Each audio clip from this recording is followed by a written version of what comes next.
khi được hỏi anh có muốn tái hôn với Triệu Lệ Dĩnh không. Câu trả lời của Phùng Thiệu Phong thật bất ngờ. Trong một buổi phỏng vấn tưởng chừng rất bình thường, khi câu chuyện xoay quanh sự nghiệp và những dự án mới, Phùng Thiệu Phong bất ngờ nhận được một câu hỏi mà suốt nhiều năm qua anh hiếm khi phải đối diện trực diện. Nếu có cơ hội, anh có muốn tái hôn với Triệu Lệ Dĩnh không? Cả khán phòng lặng đi trong vài giây ngắn ngủi, không phải vì câu hỏi quá táo bạo, mà vì ai cũng hiểu, đó là câu hỏi chạm đến phần riêng tư nhất của một người đàn ông vốn đã quen với việc giữ im lặng. Phùng Thiệu Phong không trả lời ngay, anh cúi đầu, mỉm cười rất nhẹ, như thể đang cân nhắc từng từ. Khoảnh khắc ấy, theo mô tả của nhiều khán giả có mặt, không hề mang dáng vẻ né tránh mà giống một sự thành thật hiếm hoi. Và rồi, câu trả lời được thốt ra không phải, có, cũng không phải, không, lại khiến toàn bộ trường quay sững sờ. Anh nói rằng, nếu câu hỏi là tôi còn trân trọng Triệu Lệ Dĩnh hay không, thì câu trả lời là có.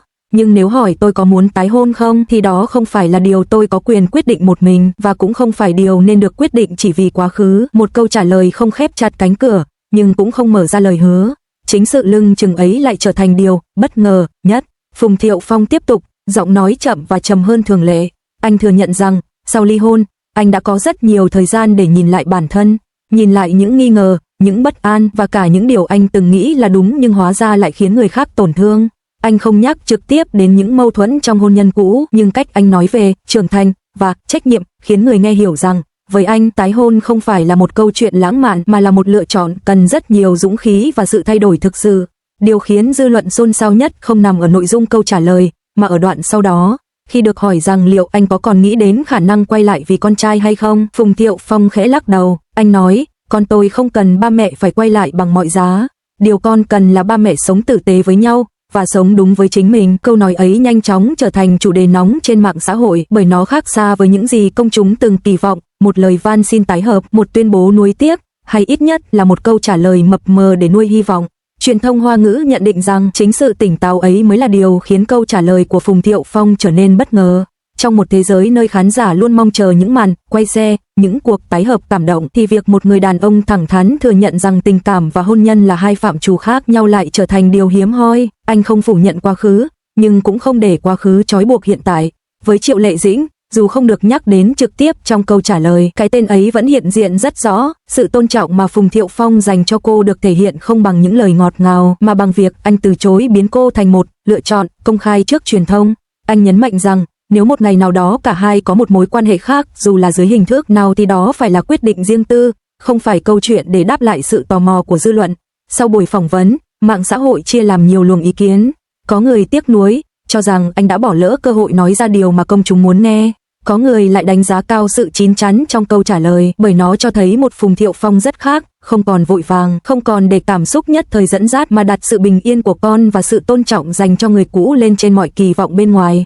Câu trả lời ấy, xét cho cùng, không mang lại một cái kết rõ ràng cho câu chuyện giữa Phùng Thiệu Phong và Triệu Lệ Dĩnh, nhưng có lẽ, chính sự không rõ ràng đó lại là câu trả lời chân thật nhất, bởi trong đời thực, không phải mối quan hệ nào cũng cần một tuyên bố dứt khoát. Có những câu chuyện chỉ cần được đặt đúng chỗ trong ký ức đủ để nhớ, đủ để trân trọng và đủ để cả hai tiếp tục bước đi mà không phải ngoái đầu lại quá nhiều. Triệu Lệ Dĩnh nghe lại đoạn phỏng vấn đó trong một buổi tối rất bình thường, không phải trên bàn trang điểm, cũng không phải ở phim trường, mà là trong căn nhà yên tĩnh sau khi con trai đã ngủ. Điện thoại đặt xuống bàn, âm thanh phát ra vừa đủ nghe. Cô không tua nhanh, cũng không dừng lại giữa chừng, cô nghe trọn vẹn, như nghe một câu chuyện đã từng rất quen nhưng nay được kể bằng một giọng khác. Khi Phùng Thiệu Phong nói rằng anh không có quyền quyết định một mình, Triệu Lệ Dĩnh khẽ sững lại, không phải vì bất ngờ, mà vì cô nhận ra một điều, đây là lần hiếm hoi anh không đứng ở vị trí trung tâm của câu chuyện, không còn là người giải thích, không còn là người biện minh, càng không phải người níu kéo. Anh đặt cô và cả con trai ra khỏi ánh đèn, khỏi những phán xét ồn ào. Với Triệu Lệ Dĩnh, đó là một sự tôn trọng rất muộn, nhưng cần thiết. Cô hiểu rõ, nếu hôm đó anh trả lời, có, dư luận sẽ reo hò, fan sẽ khóc, truyền thông sẽ viết hàng trăm bài về khả năng tái hợp. Nhưng đồng thời, cái có ấy cũng sẽ vô tình đẩy cô vào một vị trí khó xử, hoặc im lặng chịu đựng kỳ vọng, hoặc lên tiếng phủ nhận để bảo vệ hiện tại. Cô đã từng sống trong vòng xoáy đó đủ lâu để hiểu, đôi khi im lặng không phải là yếu đuối, mà là cách duy nhất để giữ được tự do cho chính mình. Khi Phùng Thiệu Phong nói rằng con trai không cần ba mẹ quay lại bằng mọi giá, Triệu Lệ Dĩnh cúi đầu rất lâu, bởi đó cũng chính là điều cô luôn nghĩ, nhưng chưa bao giờ nói ra trước công chúng. Cô không muốn con lớn lên với cảm giác mình là lý do khiến người lớn phải hy sinh hạnh phúc cá nhân. Một đứa trẻ không cần một gia đình đủ hình thức, mà cần những người lớn đủ trưởng thành. Trong khoảnh khắc ấy, Triệu Lệ Dĩnh không thấy một chồng cũ, cũng không thấy một người đàn ông từng khiến cô tổn thương. Cô thấy một người cha đang học cách đứng lùi lại, học cách không dùng tình cảm của con để đổi lấy sự cảm thông của thiên hạ.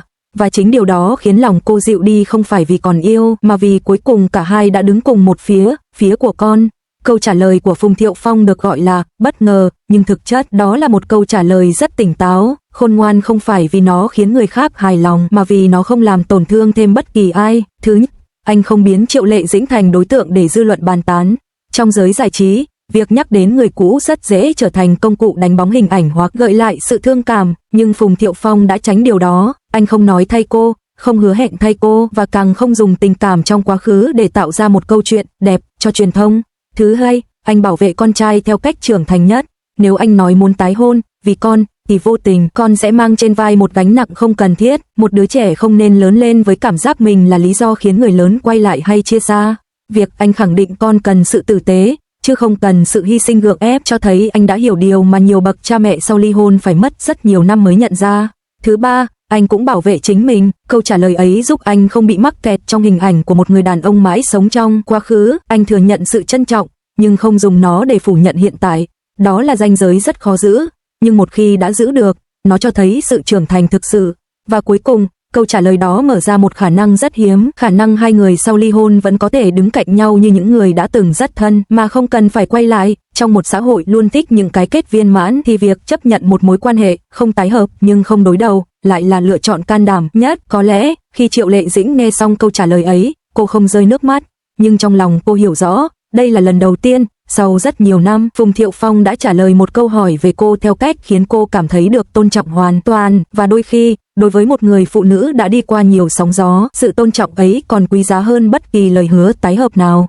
Nhiều năm sau nữa, khi thời gian đã làm dịu đi mọi cạnh sắc của ký ức, lễ cưới của con trai họ diễn ra vào một buổi chiều mùa thu, không quá phô trương, không quá đông người nổi tiếng, chỉ là một buổi lễ ấm áp, nơi những người quan trọng nhất đều có mặt đúng nghĩa của hai chữ gia đình. Triệu Lệ Dĩnh đến sớm, cô mặc một chiếc váy màu nhạt, kiểu dáng đơn giản, không cần quá nổi bật.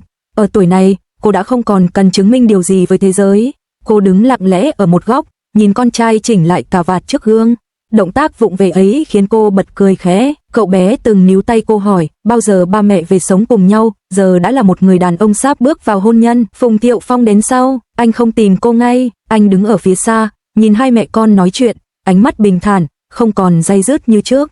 Nhiều năm đã trôi qua đủ để anh hiểu rằng có những vai trò trong đời không cần phải tranh giành, chỉ cần đứng đúng vị trí của mình, thế là đủ. Khi con trai tiến lại gần và gọi, ba, mẹ, cả hai cùng quay đầu.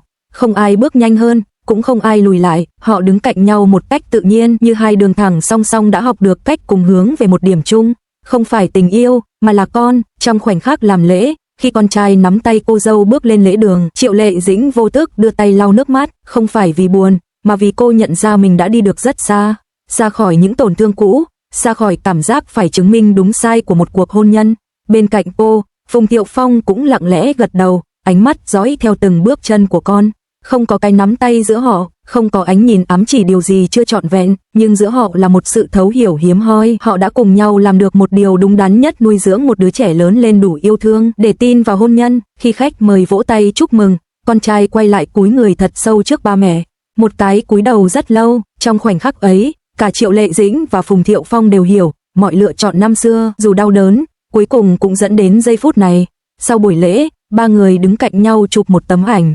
Không ai yêu cầu đứng gần hơn một chút, không ai cần chỉnh lại khoảng cách. Tấm ảnh ấy không nói về tái hợp, cũng không kể một câu chuyện bi thương.